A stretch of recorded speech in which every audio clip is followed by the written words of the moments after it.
میں نے قرآن کریم کی سورہ بقرہ کی آیت نمبر 269 کا انتخاب کیا ہے، 269 کا.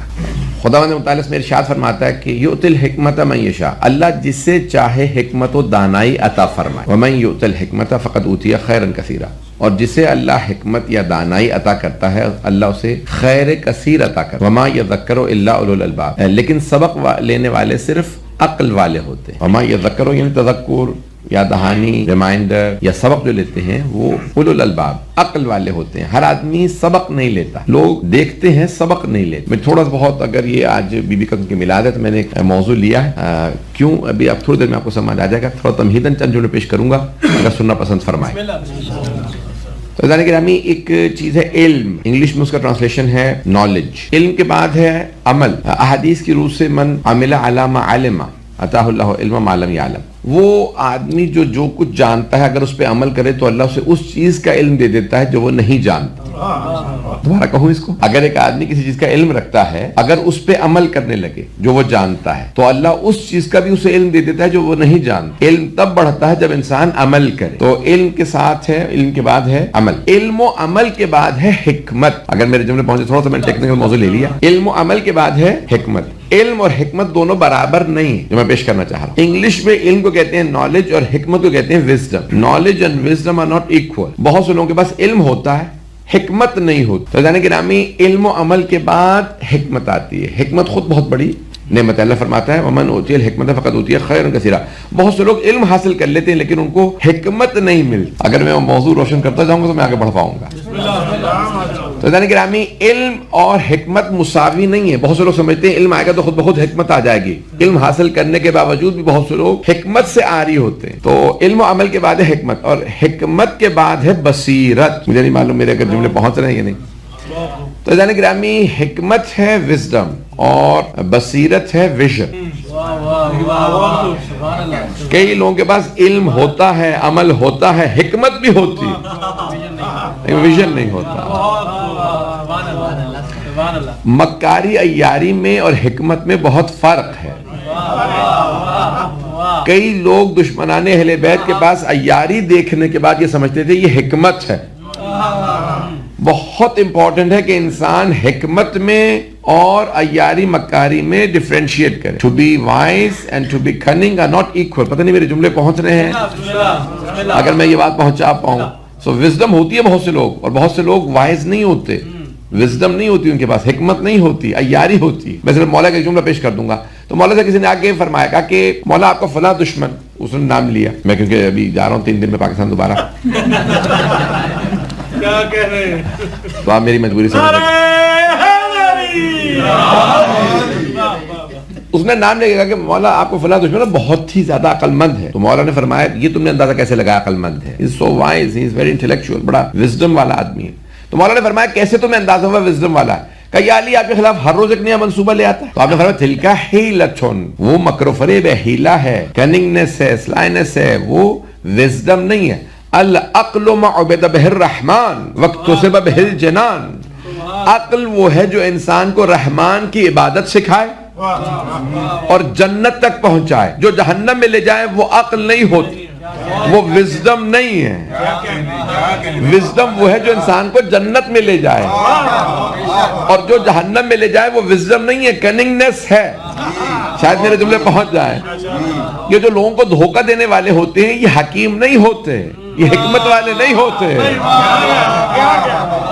اب بہت سے لوگ اہل بیت کے خلاف نئے نئے منصوبے لے آتے ہیں. تو عزیزان گرامی، جو نئے نئے منصوبے لانے والے ہیں یہ سارے، ان کو کبھی نہ سمجھے کہ بہت یہ عقل مند ہے. نہیں، یہ عقل مند نہیں ہے. اب آئیے میں نے یہ کیوں موضوع انتخاب کیا. عزیزان گرامی، بہت سے لوگ سوال کرتے ہیں کیسے ممکن ہے 4 برس کی بچی ایسے ایسے خطبے دے دے. اب سمجھ گئے حضرات کہ میں نے موضوع کیوں انتخاب کیا؟ شاید کچھ لوگ پہنچ گئے ہوں. محمد وآل محمد صلوات.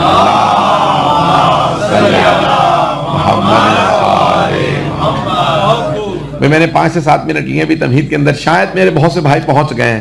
اگر میرے بھائی میرے بچے اس بات پہ غور کر لیں میں جو پیش کرنا چاہ رہا ہوں.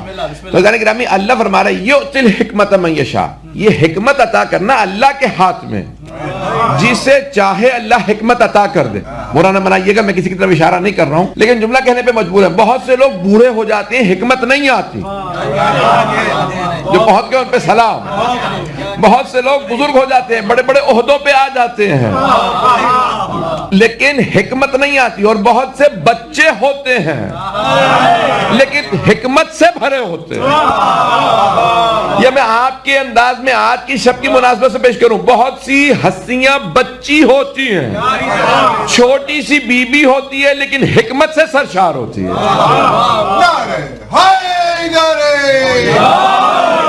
شاید میرے جملے پہنچ گئے بہت سے برادران تک. اذان گرامی اب یہ دیکھیے، اب بہت میں جو آج پیش کرنا چاہ رہا ہوں، جو پہنچ رہے ہیں ان سب پہ سلام ہے. شاید میری بات پہنچ رہی ہے، میں کہاں لے جانا چاہ رہا ہوں. میں بہت زیادہ وقت نہیں لوں گا، جہاں پہ آپ لوگ سننا اچھی طرح سے بند کر دیں گے وہیں پہ روک دوں گا. میں نے تیاری کی ہے، ذرا ایک نیا موضوع لیا ہے، تو کوشش کر رہا ہوں کہ جناب سکینہ بنت الحسین سلام علیہ کی جو میں عظمت کو پیش کرنے کی کوشش کر رہا ہوں. اذان گرامی میں جانتا ہوں میں بیان نہیں کر سکتا ان کی عظمت کو، لیکن کوشش کر رہا ہوں کہ اگر ساتھ دیں گے. اذان گرامی دیکھیں اثر کیسے آتا ہے. تو پہلی چند چیزیں ہوتی ہیں. بہت سے لوگ کہتے ہیں جیسے ایک خاندان میں سبھی ڈاکٹر بن رہے ہیں تو جینز میں چلے جاتی، اور اگر کسی خاندان میں سبھی معصوم ہو تو خون میں جینز میں اثر جائے گا نا کسی بچی میں.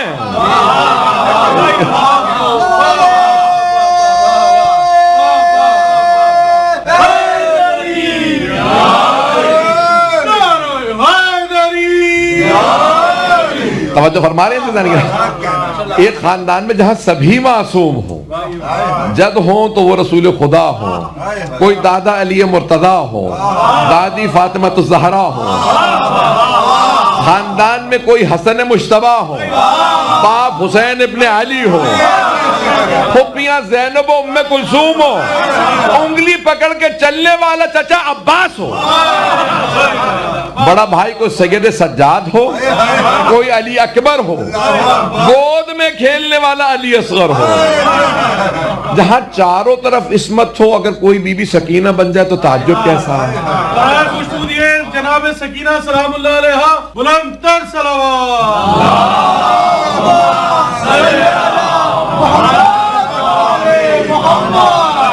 غور فرما رہے ہیں. میں نے کوشش کی ایک نئے زاویے سے بی بی کی زندگی پیش. دیکھیں ہمیشہ میں مصائب پڑھتا ہوں، میں محرم سفر میں جب سفر کے آتے ہیں دن تو مصائب ہوتا ہے بی بی کا، لیکن میں نے آج کوشش کی ہے. مجھے اتفاقاً پہلی دفعہ جو ہے کسی نے بی بی کے جشن کو پڑھنے کی دعوت دی، اور میں بھی اب سوچ رہا تھا کہ کس طرح سے اس کو پیش کروں گا. تو میں نے بہت پورا دن سوچنے کے بعد جو تیاری کی ہے، تو اس کو سنیے گا. میری محنت کو خاص طور سے میرے بزرگ اگر دعا کر دیں گے میرے دلی خوشی ہوگی. تو دیکھیں عزیزان گرامی، اب اللہ فرما رہا ہے حکمت اللہ عطا کرتا ہے، تو اللہ دیکھے گا نا کہ بھئی لینیج کیسی ہے، خون کیسا ہے. تو اب جب اللہ دیکھے گا کہ بھئی حسین کی بیٹی ہے، دیکھیں رسول خدا کا لقب ہے حبیب اللہ، تو تمام علماء نے شیعہ سنی تمام علماء نے لکھا حبیب کے معنی یہاں ہے محبوب کے. کچھ لوگ پہنچ رہے ہیں، محبوب سمجھتے ہیں نا، ایک ہوتا ہے چاہنے والا اور ایک جسے چاہا جائے. یہاں حبیب اللہ سے مراد ہے محبوب خدا. ابھی بھی سارا مجمع نہیں ہے. دیکھیں رسول خدا اللہ سے محبت کرتے ہیں، لیکن اللہ فرما رہا ہے یہ ہے حبیب اللہ، یعنی اللہ کی محبتوں کا مرکز دیکھنا ہو تو محمد کو دیکھو. اور اگر کسی نواسے کو پیغمبر ممبر پہ لے کے آئے، 6 مہینے کے بچے کو ممبر پہ لے کے آئے اور کہیں اللہم انی احب حسین فاحب من احب حسین، پروردگارہ مجھے حسین سے بڑی محبت، تو ان سے محبت کر جو اس سے محبت کرے. یہ حدیث بھی شیعہ سنی دونوں علماء نے لکھی ہے. تو حبیب اللہ بھی رسول خدا محبوب خدا، اللہ کی محبتوں کا اور رسول خدا کی محبتوں کا مرکز ہے حسین ابن علی. کچھ لوگ پہنچ گئے. اور اگر حسین ابن علی فرمائے مجھے اس گھر میں سکون نہیں ملتا جہاں رباب و سکینہ نہ ہو، اب سوچئے جو رسول خدا کے محبوب کی محبوب بیٹی ہو. اب میرے جملے پہنچ رہے ہیں. تو جانے کی نامی اب سوچئے جناب سکینہ بنت الحسین کون ہے. یہ میں نے 15 منٹ لیے، ابھی میں اگر کچھ اور آگے بڑھنا چاہ رہا ہوں کہ سننا چاہیں. جانے کی نامی ابھی دیکھیں کہ ایک وہ خون ہے، وہ اثر ہے، اور پھر وہ قبیلہ ہے، وہ شجرہ ہے. اللہ نے قرآن کریم سورہ ابراہیم 14واں سورہ ہے، وہاں پہ چند آیات پڑھی ہیں. میں آیات تفصیل میں نہیں جاؤں گا، اشارہ کروں گا کہ بہت خوبصورت انداز سے اللہ فرما رہا ہے کہ شجرہ طیبہ، پاک شجرہ، اور پھر اس کے فوراً بعد اللہ کہتا ہے کہ شجرت خبیثہ. اجتثت من فوق الارض ما لها من قرار. اب میں تفصیل میں نہیں جانا چاہ رہا ہوں, اب آپ لوگ مجھے مجبور کر رہے ہیں کہ میں موضوع پھیلاؤں. تو اللہ کہتے ہیں شجرہ طیبہ, اور کتنا پاک شجرہ ہے, جڑیں مضبوط. شجرہ طیبہ کے متعلق جب اللہ نے خوبی بیان کی تو کہتے ہیں اس کی جڑیں بہت مضبوط ہیں, اس کی روٹس مضبوط ہیں, ابھی میں مجمع نہیں ہے. جب کہنا ہوتا ہے نا کہ یہ بچہ بہت اچھا ہے تو کہتے ہیں جڑیں تو دیکھو پہنچ رہے ہیں. جڑیں کون ہے؟ ماں باپ ہیں. مولا علی فرماتے ہیں نا اپنے باپ کو کبھی برا نہ کہنا, وہ تمہاری اصل ہے. اصل کی جمع اصول, اصول دین. اصل کہتے ہیں روٹ کو, پتہ نہیں لوگ ہیں یا نہیں, فاؤنڈیشن کو, روٹ کو کہا جاتا ہے اصل. اور اگر کہا جا رہا ہے والدین اصل ہیں, توجہ, تو اللہ کہہ رہا ہے کہ شجرہ طیبہ کی سب سے بڑی خوبی یہ ہے کہ جڑیں مضبوط ہیں. اور جب اللہ نے فوراً اگلی آیت میں کہا تو اللہ نے فرمایا شجرہ خبیثہ. اس کا ترجمہ کرنے کی ضرورت تو نہیں ہے. وہ کہہ رہے ہیں کہ خبیث سمجھ گئے سب. میں ابھی کچھ نہیں کہوں گا کیونکہ قرآن کی آیت ہے, جو پہنچ رہے ہیں ان سب پہ سلام ہے. میں خدا رہا مجھے مجبور نہ کیجیے, میں اشارہ کر کے آگے بڑھنا چاہ رہا ہوں. اب اللہ یہاں قرآن میں فرما رہا ہے شجرہ خبیثہ عجیب و غریب شجرہ ہے. یہ اللہ کہہ رہا ہے شجرہ خبیثہ, پھر اللہ کہتا ہے اجتثت من فوق الارض. کیا اللہ کہتا ہے اس کی جڑ ہی نہیں ہے؟ پہنچ گئے, جڑ ہی نہیں ہے شجرہ خبیثہ کی, اصل ہی نہیں ہے, باپ کا پتہ ہی نہیں ہے. اب پہنچ گئے, میں اشاروں میں کتنا کچھ کہتا ہوں. اجتثت من فوق الارض ما لها من قرار. اللہ فرما رہا ہے اس کا کوئی قرار نہیں, ہلتا رہتا ہے, جڑ مضبوط نہیں ہے, اصل نہیں ہے. چھٹے امام سے پوچھا مولا یہ شجرہ طیبہ کون کہا؟ ہم آل محمد. کا شجرہ خبیثہ کون کہا؟ بنو امیہ. اب امام علیہ السلام نے وہاں پہ بنو امیہ کا نام لیا ہے کہ قرآن کریم کے اندر یہاں پہ 7 نام ہے. عزیزان گرامی, اب دیکھیے کہ اگر کہیں پہ کوئی شجرہ طیبہ ہو, اصل مضبوط ہوگی, جڑ مضبوط ہوگی. اور اگر کسی کی جڑ ہی حسین, سوچئے بی بی کا مقام کیا ہوگا. میں پہنچا پا رہا ہوں عزیزان گرامی. اگر اتنی جڑ مضبوط ہوتی نا تو پھر پھل بہت میٹھا ہوتا, ساری دنیا کہتی ہے استفادہ کیا. اور اگر کوئی بی بی خطبہ دے, بڑے بڑے علماء کہیں کیسا خطبہ دیا ہے, تو اب میں نے 2 چیزیں پیش کی ہیں, اگر تیسری چیز بھی پیش کر دوں. تیسری چیز کو جو بیان کیا گیا وہ ہے پالنے والے. کچھ لوگ پہنچ گئے کہ مثال کے طور پہ شجرہ صحیح ہے, سب کچھ ہے, لیکن پالنے والے صحیح نہیں.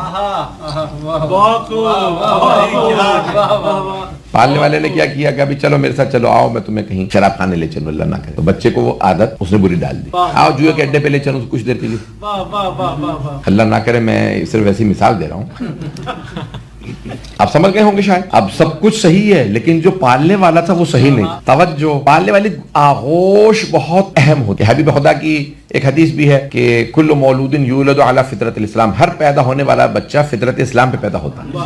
وابوانہ یحودانہ او ینصرانہ او یجنسانہ. یہ والدین ہوتے ہیں, ماں باپ ہوتے ہیں جو تربیت کر کے کبھی یہودی بنا دیتے ہیں, کبھی مسیحی عیسائی بنا دیتے ہیں, کبھی مجوسی بنا دیتے ہیں. تو پالنے والی گود کا بہت اثر ہوتا. اور اگر کسی کی گود میں کوئی پلنے کے بعد جوان ہو, محمد بن جائے, کوئی علی بنے, کوئی عقیل بنے, کوئی جعفر طیار بنے, تو مانو نا گود بھی خاص تھی. توجہ سارے میں ہاتھ جوڑ کے توجہ. میں نے 2 چیزوں کو پیش کیا. تیسری شے بی بی کی عظمت میں جس نے بہت بڑا کردار ادا کیا, حسین کی تربیت. عزیزان گرامی, ہمارے بڑے بڑے جید علماء نے لکھا, محمد ابن مسلم, زرارہ, یہ جتنے بھی چھٹے امام کے 5ویں امام, چھٹے امام کے حضرت ابو بصیر, ان تمام کے لیے ہے کہ 5ویں امام نے, چھٹے امام فرماتے ہیں میرے بابا نے سینے پہ ہاتھ رکھ کے دعا دی تھی. تو ایک کو 70,000 احادیث یاد ہوئی, ایک کو 60,000, ایک کو 80,000. حضرت محمد ابن مسلم کو 80,000 احادیث یاد تھی, حضرت زرارہ کو 70,000 احادیث یاد تھی, حضرت ابو بصیر کو 60,000. پتہ نہیں لوگ ہیں یا نہیں. امام نے سینے پہ ہاتھ رکھ کے دعا دی, کہا پروردگارہ میرے اجداد کے آثار ضائع نہ ہو, آثار یعنی احادیث ضائع نہ ہو. توجہ, انہیں سکھا دے, جو سنے مجھ سے وہ حفظ کر لیں. اور اگر ایک دفعہ سینے پہ ہاتھ رکھ کے یہ اثر ہو, جو سینے پہ سوئی ہو.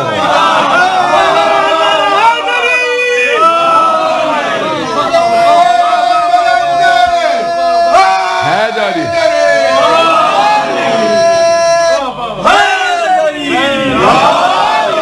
توجہ فرما رہے تھے ذہن میں؟ خوش بنیے محمد وآل محمد بلند تر صلوات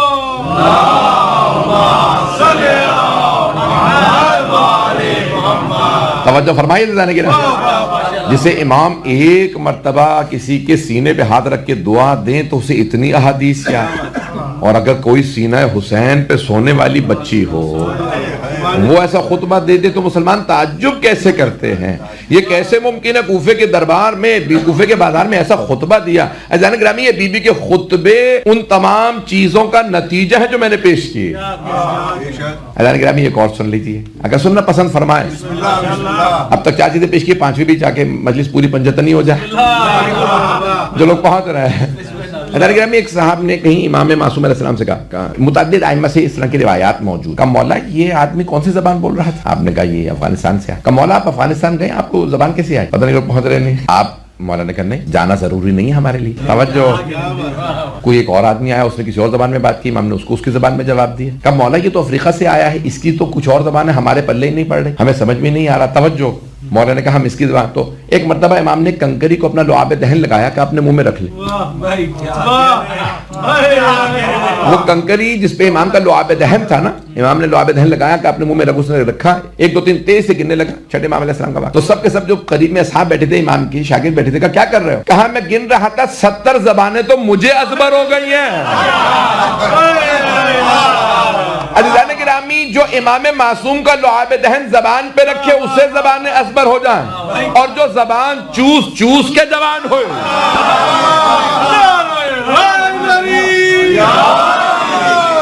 میں نے 5 وجوہات پیش کی ہیں جناب سکینہ بنت الحسین کی عظمتوں کی.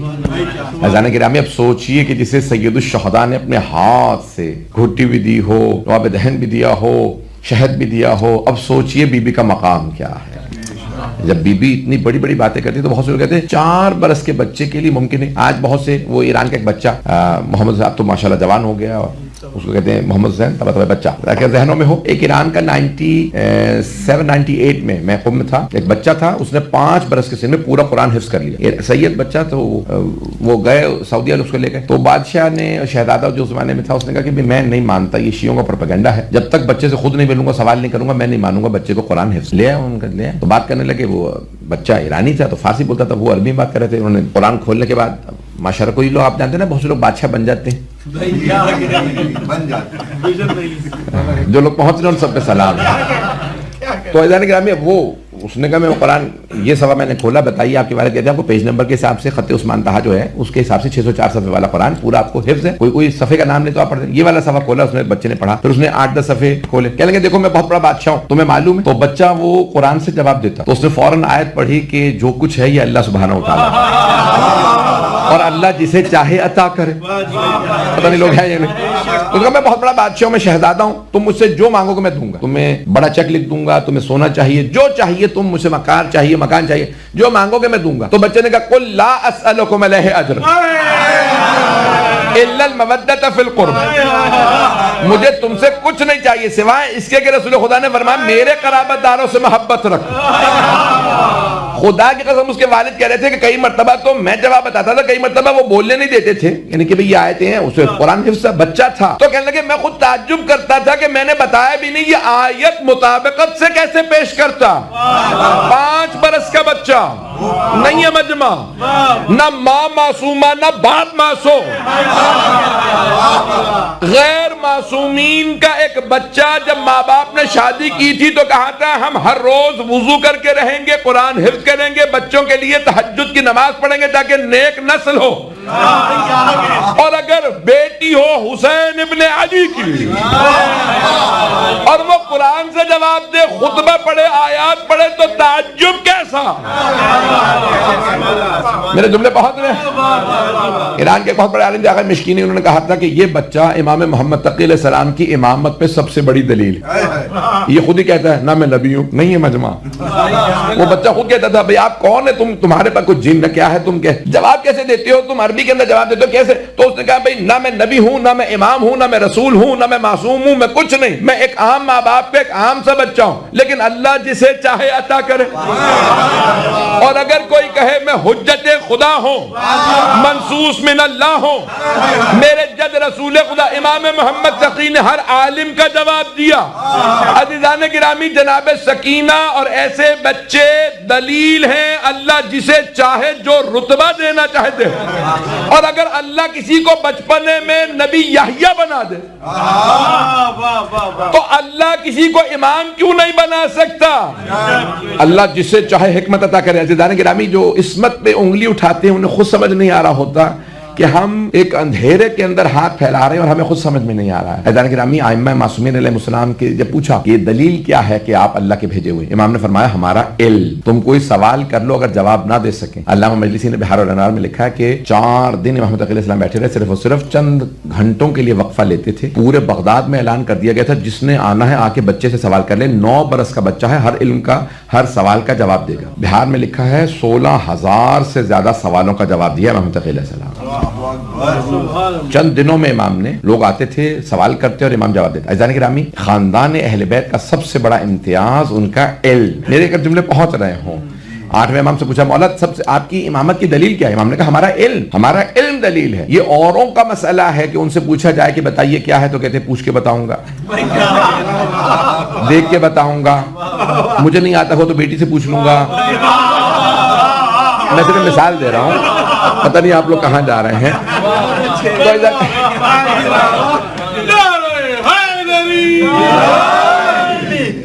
دیکھیں، عظمت آل محمد ہے کہ کسی امام علیہ السلام نے کبھی یہ نہیں کہا کہ دیکھ کے بتاؤں گا، پوچھ کے بتاؤں گا۔ جس وقت سوال ہوا اسی وقت جواب دیا، جس زبان میں سوال آیا اسی زبان میں جواب دیا، جس کتاب سے سوال ہوا اسی کتاب سے جواب دیا۔ یہ ائمہ علیہ السلام کا امتیاز ہے، یہ ائمہ اہل بیت علیہ السلام کا۔ عزیزان گرامی، دنیا کا کوئی ایسا اور عالم نہیں ہے جو کہے کہ علم لدنی کا مالک سوائے اللہ کے معصوم نمائندوں کے، سوائے اہل بیت علیہ السلام۔ عزیزان گرامی، اس گھرانے میں ایک بیوی ہے نام جن کے لیے سکینہ بنت الحسین، سکون سے ہے سکینہ، جو تسکین کا سبب ہو اسے سکینہ کہا جاتا ہے۔ عزیزان گرامی، جسے مولا حسین نے لقب سکینہ دیا ہو، اب سوچئے بی بی کا مقام کیا ہوگا۔ جو مولا حسین کے سینے کی سکون کا تسکین کا سبب بنے، سوچئے مومنین کے لیے کتنی باعظمت ہے وہ ہستی۔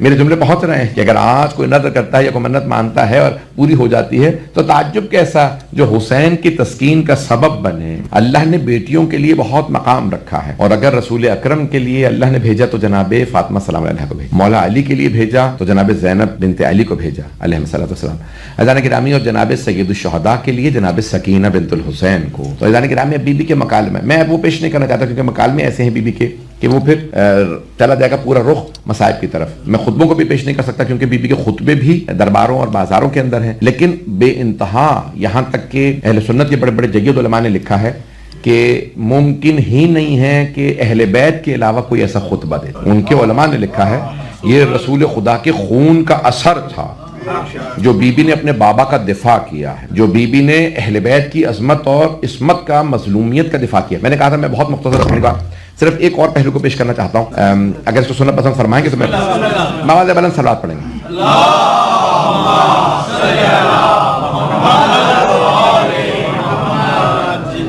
عزیزان گرامی، دیکھیں سب سے جو حکمت و دانائی کی چیز ہے نا وہ کہ خود ائمہ علیہ السلام کی بے انتہا بچپنے کے واقعات، جیسے امام حسن حسین علیہ السلام کے بہت زیادہ واقعات اب میرے ذہن میں اچانک جیسے میں نے کہا تو بہت سے واقعات آ رہے ہیں۔ میں کسی بھی واقعے کو پڑھوں گا تو مجھے میں جو مختصر کرنا چاہ رہا ہوں وہ مختصر نہیں ہو پائے گا۔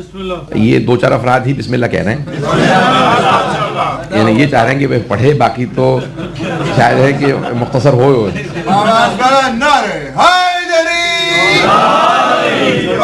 محمد والے محمد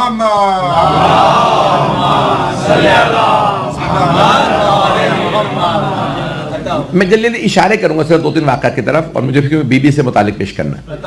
عزیزان گرامی، ایک تو مشہور واقعہ کہ جب وہ بادشاہ روم کا سوال 6 سوال لے کے ایک آدمی آیا اور آنے کے بعد اس نے سوال کیا اور سوالوں کے جواب نہیں ملے، صاحب تخت سے جواب نہیں ملے تو اس نے کہیں توہین کی، دین کی، دین جھوٹا ہے کہ جس کے اندر کوئی دین کا وارث کہلاتا ہے اور اسے جواب ہی نہیں آتا۔ جیسی دین پہ حرف آیا تو جناب سلمان فارسی نے کہا خبردار دین پہ انگلی نہ اٹھانا، یہ دین رسول خدا کا ہے اور وارث علی ابن ابی طالب۔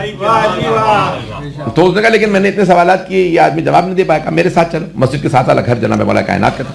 جناب سلمان نے دروازے پہ دستک دی تو بی بی کی آواز آئی جناب سیدہ کی، بغیر دروازہ کھولے سلمان کیا کام ہے؟ وہ جو ساتھ آیا تھا اس نے کہا یہ کون بی بی ہے جو بغیر دیکھے نام لے کے پکار رہی؟ پتہ نہیں لوگ ہیں یا نہیں. دروازہ نہیں کھولا بی بی نے نام. تو کہا کہ بی بی اسلام پہ وقت آن پڑا ہے, امیر المومنین سے کہیے کیا کہ جواب دے. کہا کہ وہ یہودی کے باغ میں یا مدینے سے باہر باغ میں کام کر رہے ہیں. جیسے وہاں پہ جناب سلمان نے کہا میرے ساتھ چلو. آئے اور آنے کے بعد کہا کہ سامنے علی بن ابی طالب ہے, میں ان کو ابھی دعوت دوں گا, یہ تمہارے سوالوں کے جواب دیں. اچھا وہ آدمی مسلسل ایک ہی بات سوچنے لگا, وہ جو تخت پہ بیٹھا تھا اسے جواب آ نہیں رہا, جس کے پاؤں میں گارا لگا ہے, ہاتھ میں گودال ہے, کسی ہے, جو بھی ہے, تو وہ کیسے جواب دیں گے. اس نے آنے کے بعد مولا کو دیکھا, اب وہ بادشاہ کا نمائندہ تھا, بہت زیادہ زرق برق لباس, بہت زیادہ پیسے والا, تو اس نے سر سے لے کے پاؤں تک مولا کو دیکھا, مولا کے لباس میں پیبند اور پاؤں میں گارا. تو اس نے جناب سلمان سے کہا یہ میرے سوالوں کے جواب دیں گے. جب اشارہ کیا نا تو مولا امیر کو جلا لایا. آپ نے فرمایا میں تیرے سوالوں کے جواب نہیں دوں گا, وہ جو بچہ کھڑا ہے وہ تھے مولا حسن مجتبیٰ. کہا وہ بچہ تیرے سوالوں کے جواب دے گا. اب وہ بہت پیسے والا آدمی تھا, اس نے آنے کے بعد کہا بچہ تو لگ ہی معصوم رہا ہے, اتنا سا بچہ اتنے مشکل سے آتا کہ لوگ بڑے بڑے بوڑھے لوگ نہیں جواب دے پا رہے, یہ بچہ کہاں سے سوالوں کے جواب دے گا. ایک مرتبہ مولا حسن کو جلا لایا, جب اس نے کہا نا بچہ کہاں, بڑے بڑے لوگ جواب نہیں دے پا رہے, یہ بچہ کہاں سے جواب دے گا. امام حسن مجتبیٰ علیہ السلام نے فرمایا تو سوال پہلے کرے گا یا میں جواب پہلے دوں.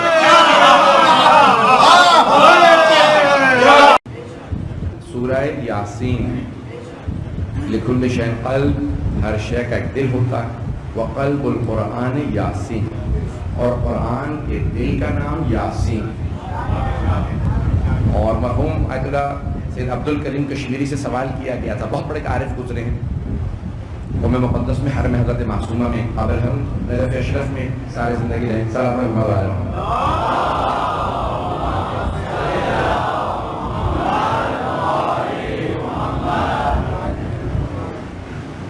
اجداد کشمیر سے رہے ہوں گے, وہ خود تو متولد نجف تھے, وہیں پیدا ہوئے پلے بڑھے, اس لیے عربی زبان تھی. اور حوزہ علمیہ میں کیونکہ زیادہ تر علماء ایرانی, اس لیے چاہے نجف ہو, کربلا ہو, مشہد ہو, قم ہو, سب کو فارسی سیکھنی ہی پڑتی. توجہ ہے میرے ساتھ. تو ان سے سوال کیا گیا آقا مرحوم سید عبد الکریم کشمیری سے, کہ اگر سورہ یاسین قرآن کا دل ہے تو سورہ یاسین کا دل کیا؟ تو انہوں نے کہا یہ آیت سلام قولا من رب الرحیم, جنت والوں پہ ان کا رب سلام بھیجے گا.